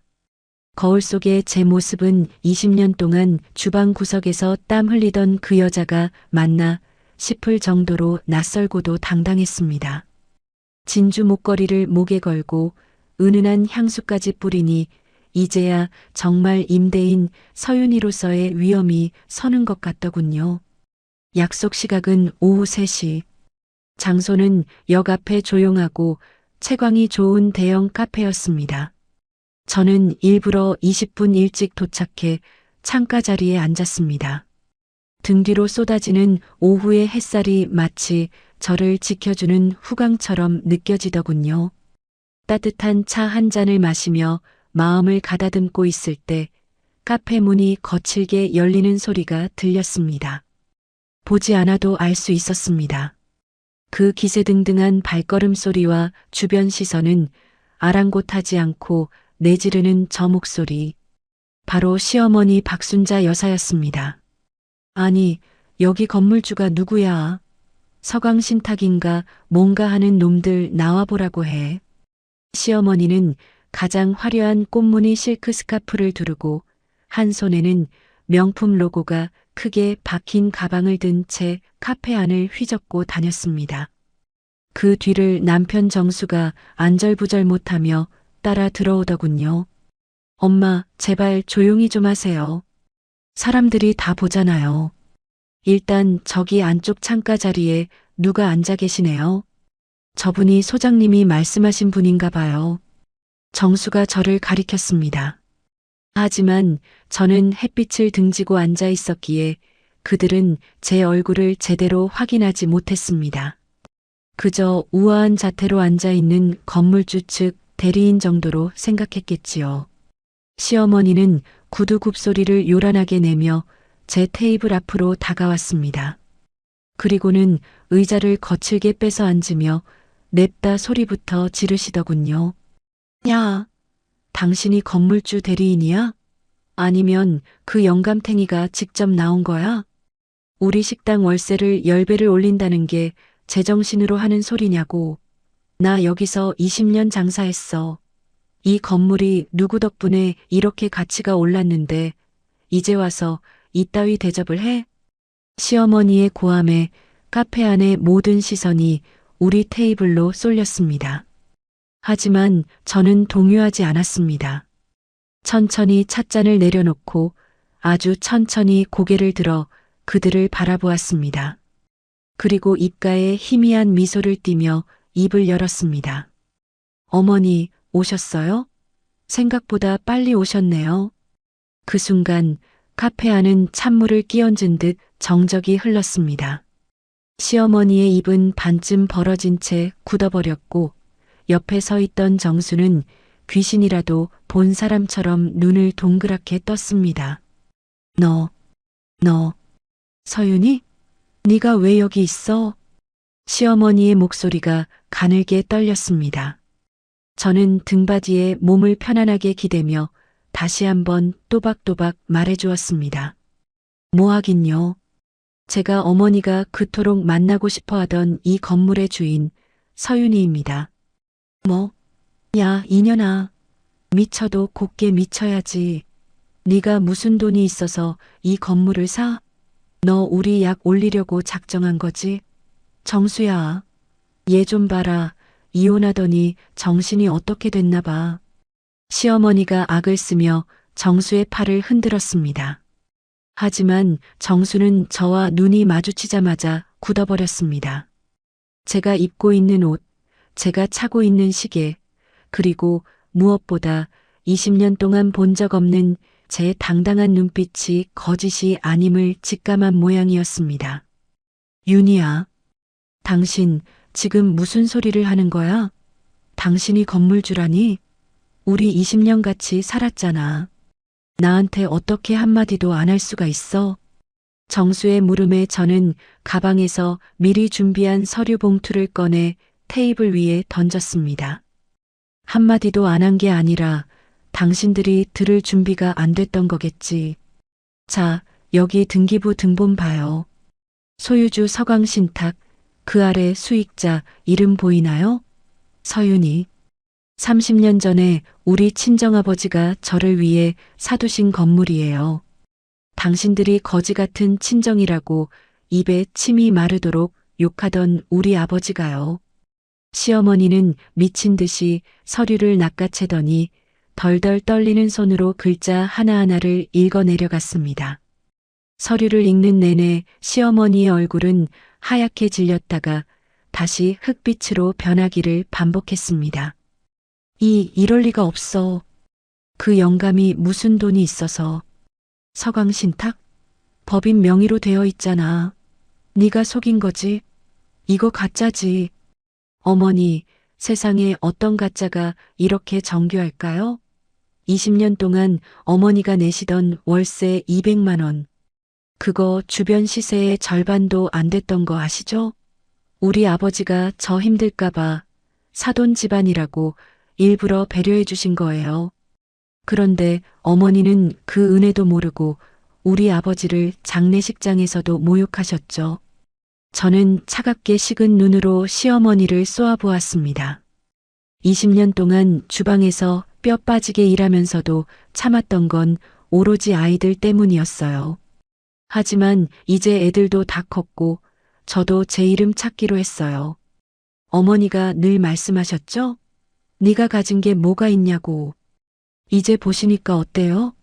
누가 진짜 가진 게 없는 사람인지. 윤희야, 제발 여보, 내가 잘못했어.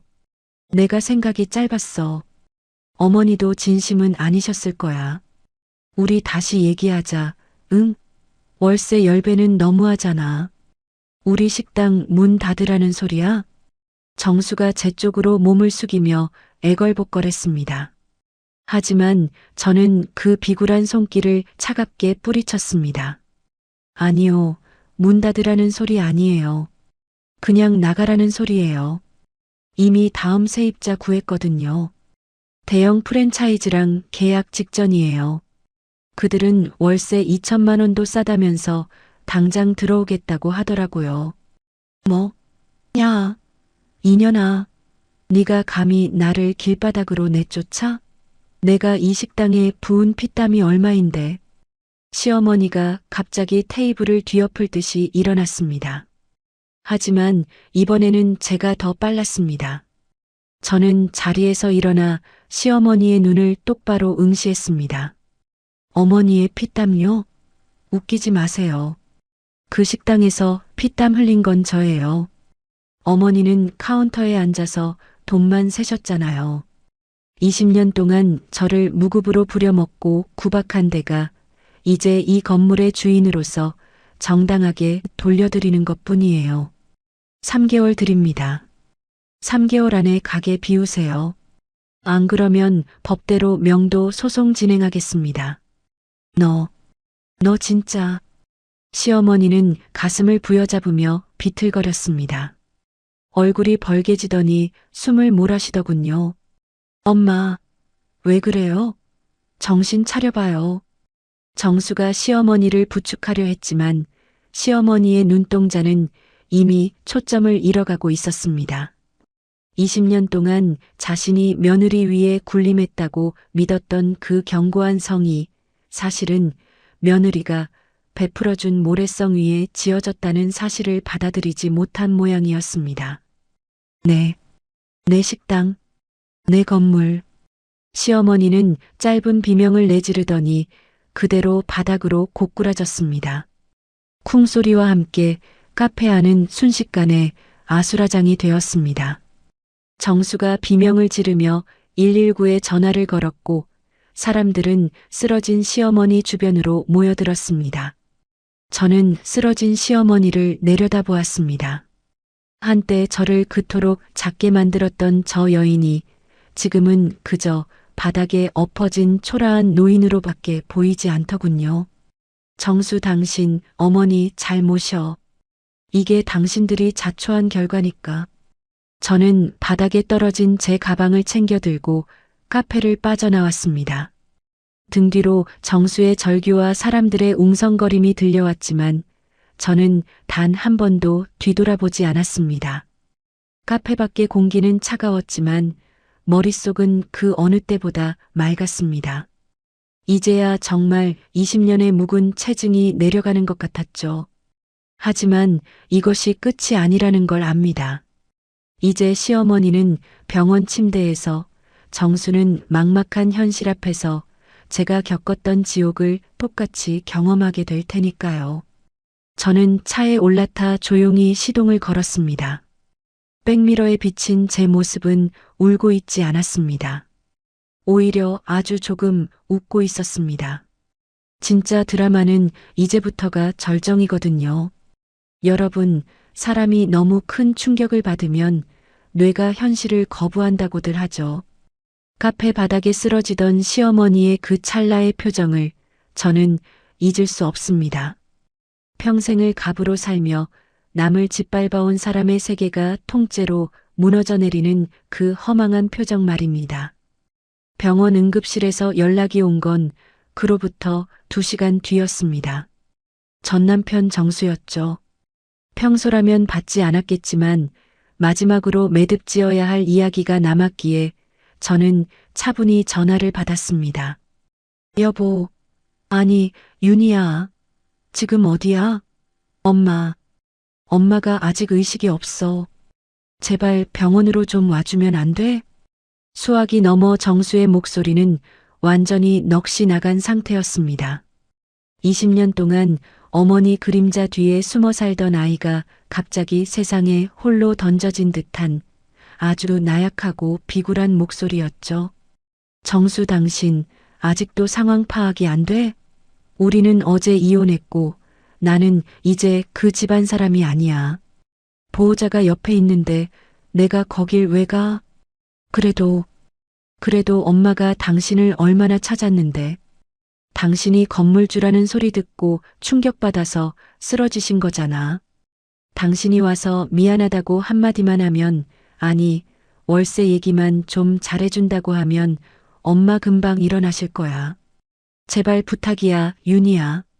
정수의 그 뻔뻔한 요구에 저는 기가 막혀 헛웃음이 나왔습니다. 이 사람은 끝까지 제가 져주는 사람이길 바라고 있더군요. 20년 세월을 헌신짝처럼 버린 건 본인들이면서 필요할 때는 다시 착한 며느리 코스프레를 하라니요. 정수야, 똑똑히 들어. 내가 왜 미안해해야 하지? 20년 동안 월세 떼먹지 않고 장사하게 해준 게 누구인데? 그리고 어머니 쓰러지신 거? 그건 본인이 지은 죄에 본인이 놀라신 거야.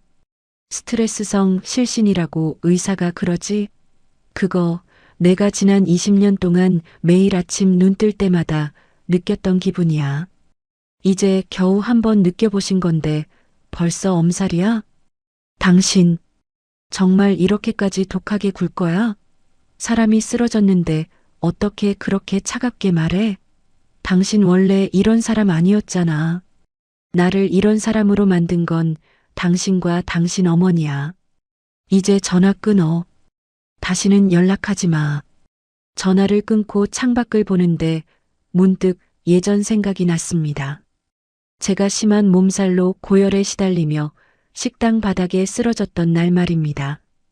그때 시어머니는 제 머리 위로 찬물을 끼얹으며 이렇게 말씀하셨죠. 야, 죽을 병 아니면 일어나. 너 하나 누워있으면 오늘 매출이 얼만지 알아? 어디서 귀하게 자란 척이야. 그때 옆에서 남편이 했던 말은 더 가관이었습니다. 여보, 엄마 화나셨잖아. 일단 일어나서 주방 들어가. 내가 나중에 약 사다 줄게. 그 나중에는 결국 오지 않았고 저는 혼자 약국에 가서 해열제를 사 먹으며 눈물 젖은 국물을 저어야 했습니다. 그때의 제 고통과 지금 시어머니의 실신, 과연 무게가 같을까요? 아니요, 저는 아직 멀었다고 생각합니다. 잠시 후 정수에게서 다시 문자가 왔습니다. 시어머니가 깨어났다는 소식이었죠. 저는 마지막 확인을 위해 그리고 제 권리를 확실히 행사하기 위해 병원으로 향했습니다. 병실 문을 열고 들어가자 코끝을 찌르는 소독약 냄새와 함께 환자복을 입고 초췌하게 누워있는 시어머니가 보였습니다. 전현 왔냐? 시어머니는 저를 보자마자 링거를 꽂은 손을 부들부들 떨며 가리켰습니다. 정수가 옆에서 황급히 저를 제지하며 말하더군요. 윤희야 왔어? 엄마 방금 깨어나셨어. 엄마, 윤희 왔어요. 이제 월세 얘기 좀 좋게 해보자고요. 저는 정수를 무시하고 시어머니의 침대 발치로 다가갔습니다. 그리고 아주 낮고 차분한 목소리로 입을 열었습니다. 어머니, 정신이 좀 드세요? 의사 선생님이 그러시는데 다행히 큰 이상은 없으시답니다. 그냥 너무 놀라서 일시적으로 혈압이 오른 거래요. 앞으로 건강관리 잘하셔야겠어요. 가게 비우고 이사하시려면 기운 차리셔야죠. 너 이 나쁜 년. 네가 감히 우리를 속여? 20년 동안 내 밑에서 기어다니더니 건물주라고 유세를 떨어? 정수야, 당장 변호사 알아봐. 전현이 사기친 거야. 우리 아버지 유산이라고 우기는데 그거 다 거짓말일 거야. 시어머니는 병실이 떠나가라 소리를 질렀습니다. 주변 환자들과 간호사가 놀라서 쳐다봤지만 당신은 아랑곳하지 않았죠. 그 모습이 참 예전이나 지금이나 한결같이 무식하고 안쓰러웠습니다. 변호사요?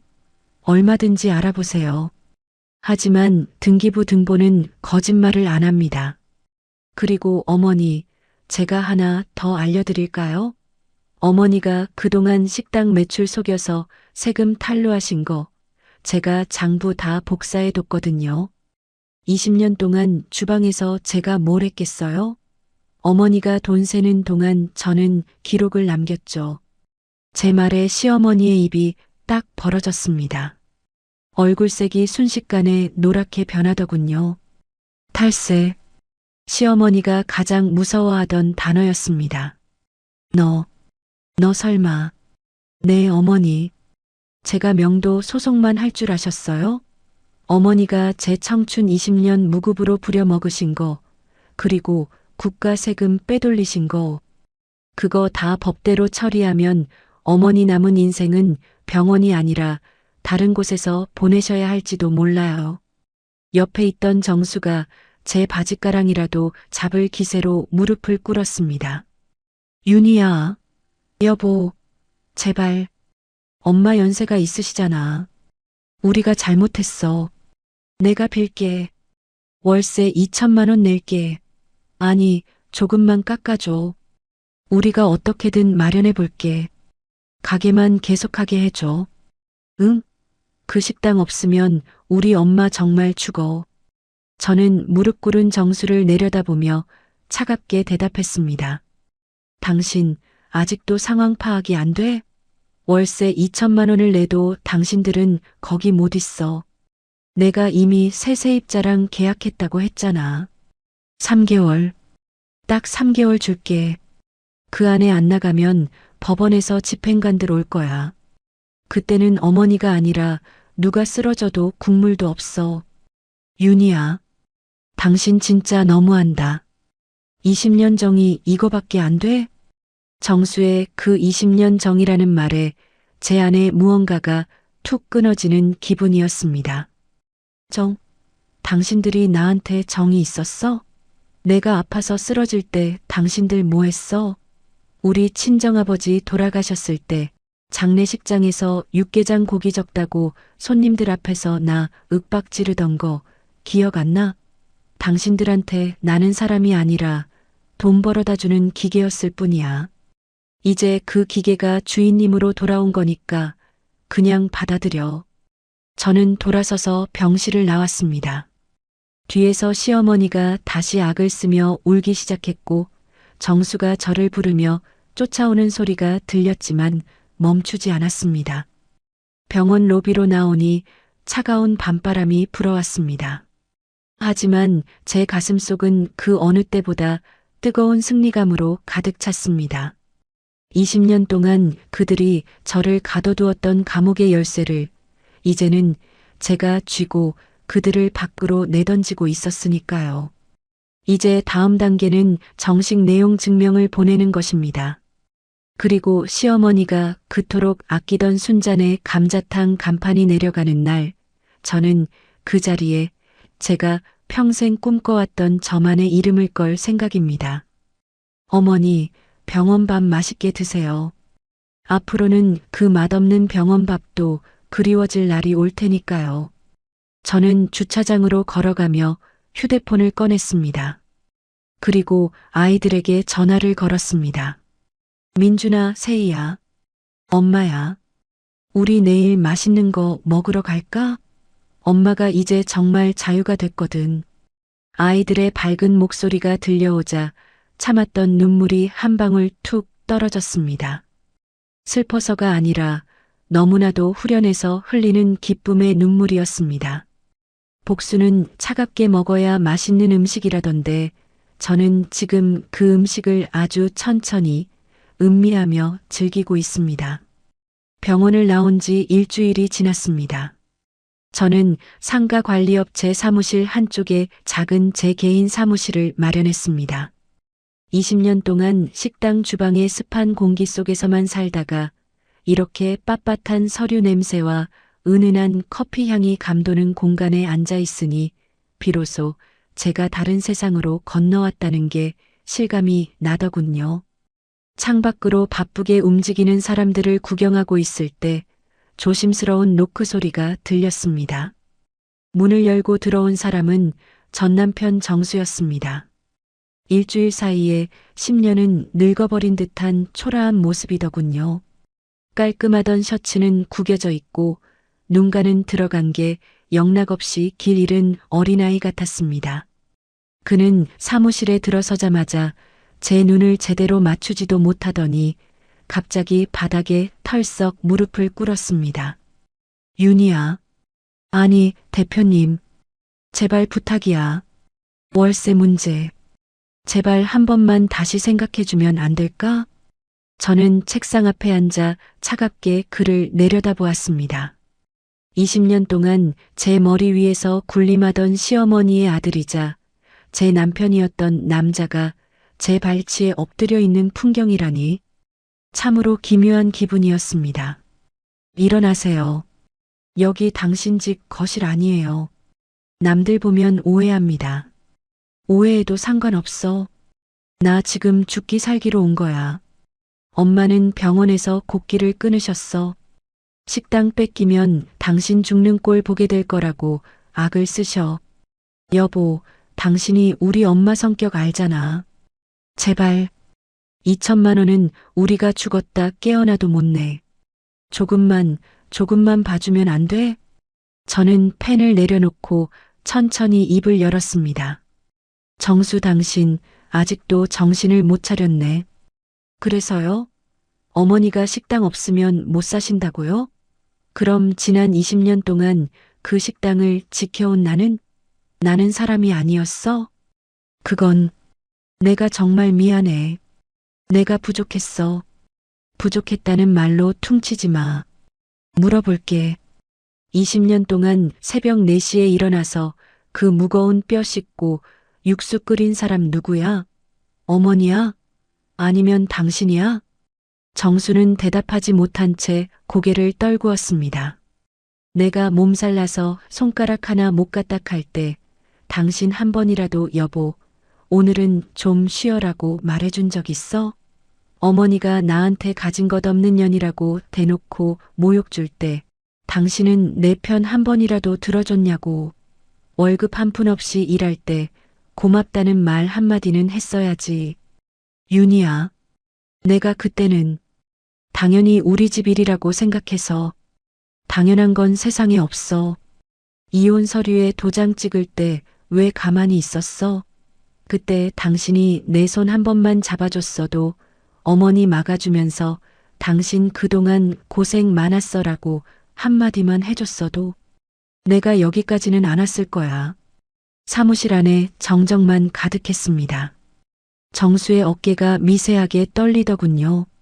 그는 비틀거리며 일어나려다 벽에 붙어있는 사진들 앞에서 멈칫했습니다. 제가 20년 동안 소중히 간직해온 아이들의 성장 기록들이었죠. 민준이가 초등학교 입학할 때 운동장에서 웃고 있는 사진, 세희의 첫 돌잔치 때 찍은 사진. 그런데 그 수많은 사진 속에 정수의 모습은 단 한 장도 없었습니다. 이게 왜 나는 하나도 없지? 이때 우리 같이 있었잖아. 같이 있었던 적 없어. 민준이 입학식 날 당신은 어머니 심부름 간다고 안 왔고 세희 돌 때는 식당 바쁘다고 나 혼자 애 업고 잔치 치렀어. 당신은 늘 식당에, 아니 어머니 옆에 있었지. 우리 곁에는 없었어. 정수가 사진 한 장 한 장을 손으로 쓸어내리며 눈물을 흘리기 시작했습니다. 20년이라는 긴 시간 동안 자신이 무엇을 놓치고 살았는지, 이 여자가 무엇을 홀로 지켜왔는지 이제야 보이기 시작한 모양이었습니다. 미안해. 진짜 미안해, 윤희야. 내가 정말 멍청했어.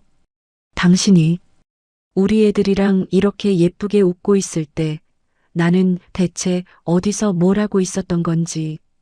그는 다시 제 앞에 무릎을 꿇었습니다. 이번에는 월세를 깎아달라는 비굴한 부탁이 아니라 진심 어린 참회처럼 보였습니다. 윤희야, 월세 조정 안 해줘도 돼. 가게 비우라면 비울게. 그런데 내가 정말 당신한테 미안하다는 말은 꼭 하고 싶었어. 20년간 네가 뭘 참고 살았는지 이제야 알 것 같아.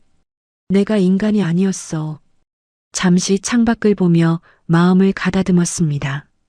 그의 눈물이 진심이라 한들 지나간 세월이 돌아오지는 않으니까요.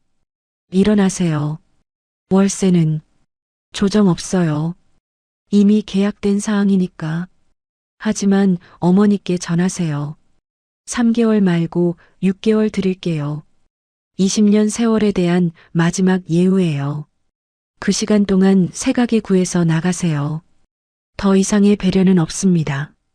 윤희야, 고마워. 정말 고마워. 정수는 눈물을 닦으며 일어섰습니다.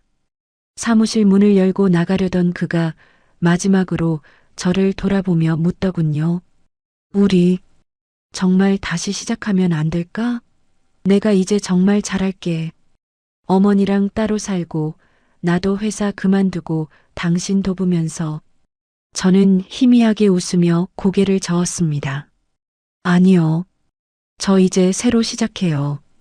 당신 도움 없이, 당신 어머니 그림자 없이 그냥 나 혼자서요. 그러니까 당신도 당신 인생 사세요. 이게 우리의 마지막 대화예요. 정수의 뒷모습이 멀어지는 걸 보며 긴 한숨을 내뱉었습니다. 미련도 증오도 아닌 아주 깨끗한 마침표 하나를 찍은 기분이었죠. 책상 위에 놓인 제 명패를 손으로 만져보았습니다. 대표 서윤이. 이제 이 이름으로 채워갈 내일이 기다려집니다. 시어머니와 정수는 이제 제 인생이라는 무대의 배경조차 되지 못할 거예요. 자, 이제 슬슬 퇴근 준비를 해야겠네요. 오늘은 아이들과 맛있는 저녁을 먹기로 했거든요. 식당 육수 냄새가 아닌 향긋한 사람 냄새 나는 그런 저녁 말입니다. 여러분, 6개월이라는 시간은 생각보다 많은 것을 바꿔놓더군요. 제 인생에서 가장 길고도 짧았던 그 시간이 지나고 저는 이제 전혀 다른 아침을 맞이하고 있습니다. 창가로 쏟아지는 눈부신 햇살에 눈을 떴을 때 시계는 오전 8시를 가리키고 있었습니다. 20년 만입니다. 새벽 4시의 서늘한 공기와 비릿한 고기 냄새 대신 8시의 따스한 온기와 은은한 커피 향으로 아침을 시작하게 된 것이요. 예전 같으면 벌써 수백 그릇의 육수를 끓여내고 손마디가 퉁퉁 불어있을 시간인데 지금 제 손에는 정갈한 커피잔이 들려 있습니다. 주방 한편에 정성스럽게 모셔둔 친정아버지의 사진을 보며 혼잣말을 건넸습니다. 아버지, 저 이제 정말 괜찮아요. 아버지가 지켜주신 이 건물, 그리고 아버지가 남겨주신 용기. 그 덕분에 저 이제야 제 이름으로 숨쉬고 살아요. 지켜보고 계시죠? 사진 속 아버지는 늘 그렇듯 허허 웃고 계셨습니다. 그 웃음을 보니 가슴속 깊은 곳에서부터 뜨거운 무언가가 올라오더군요.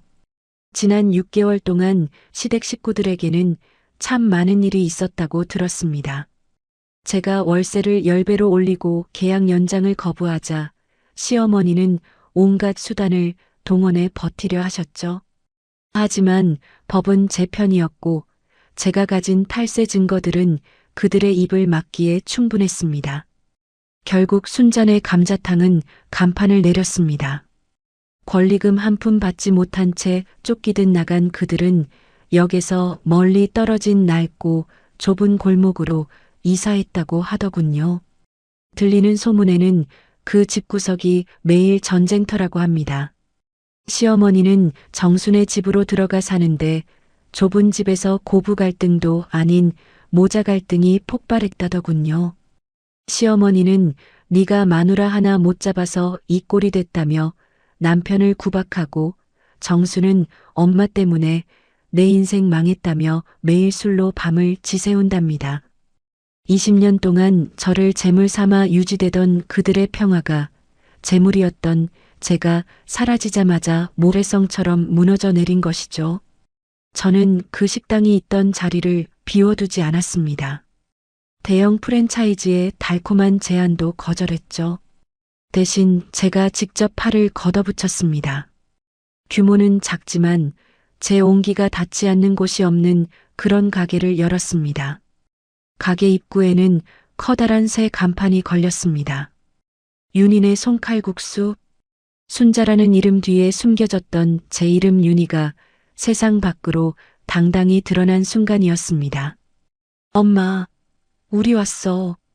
가게 문이 열리며 딸 세희와 아들 민준이가 들어왔습니다.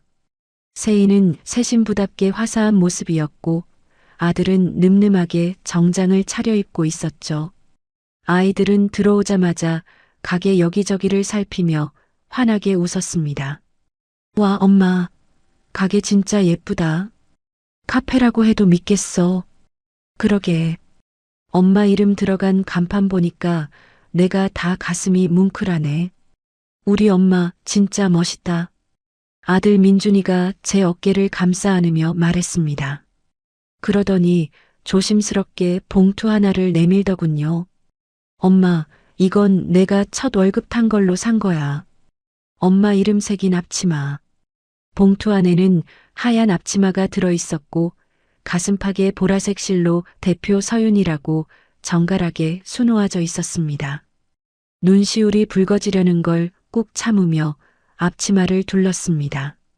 20년 동안 매던 기름때 절은 앞치마와는 비교도 할 수 없을 만큼 가벼웠습니다. 딸 세희가 제 손을 꼭 잡으며 말했습니다. 엄마, 그동안 우리 때문에 참고 산 거 다 알아. 미안해. 그리고 고마워. 이제는 누구를 위해서가 아니라 오직 엄마 자신을 위해서만 요리해. 알았지? 그래, 얘들아. 고맙다. 엄마 이제 정말 행복해. 아이들의 응원을 뒤로하고 첫 손님이 들어오셨습니다. 동네 할머니 한 분이셨는데 국수 한 그릇을 주문하시더니 가게를 찬찬히 둘러보시더군요. 사장님, 가게가 참 정갈하네. 이름이 윤희 씨인가 봐? 이름이 참 고와요. 네, 할머니. 제 이름이에요. 잠시만 기다려주세요. 맛있게 말아드릴게요. 정성스럽게 우려낸 멸치 육수에 쫄깃한 소면을 담고 오색 고명을 올려 손님 앞에 내놓았습니다. 할머니는 국물을 한 모금 마시더니 눈을 동그랗게 뜨며 물으셨습니다. 어머나, 사장님, 국물 맛이 왜 이렇게 깊어? 그냥 국수가 아니네. 이 국물 맛은 하루아침에 나올 수 있는 게 아닌데 비결이 뭐야? 저는 행주로 손을 닦으며 환하게 웃었습니다. 그리고 20년 만에 처음으로 가식 없는 진심을 담아 대답했습니다. 할머니, 이건 제가 20년 동안 남의 이름 뒤에서 몰래 끓여왔던 제 손맛이에요. 억울함도 담겨 있고 눈물도 담겨 있지만 무엇보다 제 자부심이 담긴 맛이거든요. 손님은 고개를 끄덕이며 국수 한 그릇을 순식간에 비우셨습니다. 그 모습을 보는데 가슴 한구석이 뻥 뚫리는 기분이었습니다. 20년 전 그 지옥 같던 주방으로 저를 밀어넣었던 사람들에게 보여주고 싶었습니다. 당신들이 무시했던 그 아무것도 아닌 년의 손끝에서 이런 위대한 맛이 나오고 있었다는 것을요. 여러분, 제 긴 이야기를 들어주셔서 감사합니다. 저는 이제야 비로소 깨달았습니다. 진정한 복수는 상대를 처절하게 무너뜨리는 것에서 끝나지 않는다는 것을요. 내가 나 자신을 되찾고 나를 소중히 여기지 않았던 사람들의 그늘에서 완전히 벗어나 내 이름으로 당당히 행복해지는 것. 그것이야말로 세상에서 가장 완벽하고 통쾌한 복수라는 사실을 말입니다. 누군가 당신의 가치를 깎아내리고 당신의 헌신을 당연하게 여긴다면 참지 마세요. 당신의 등 뒤에는 당신을 지켜줄 당신만의 아버지가 혹은 당신이 쌓아온 실력이라는 든든한 건물이 반드시 서 있을 테니까요. 이제 제 가게의 시계는 점심 장사를 향해 힘차게 돌아가고 있습니다. 8시에 일어나는 여유와 내 이름이 걸린 가게에서 손님을 맞이하는 기쁨. 이 평범한 행복을 위해 저는 20년을 돌아왔나 봅니다. 여러분도 오늘 누구의 누구가 아닌 자기 자신의 이름으로 환하게 웃는 하루가 되시길 바랍니다. 저는 이제 국수 삶으러 가봐야겠네요. 제 이름이 걸린 진짜 제 국수를요. 그동안 제 사연 들어주셔서 정말 감사합니다. 모두 행복하세요.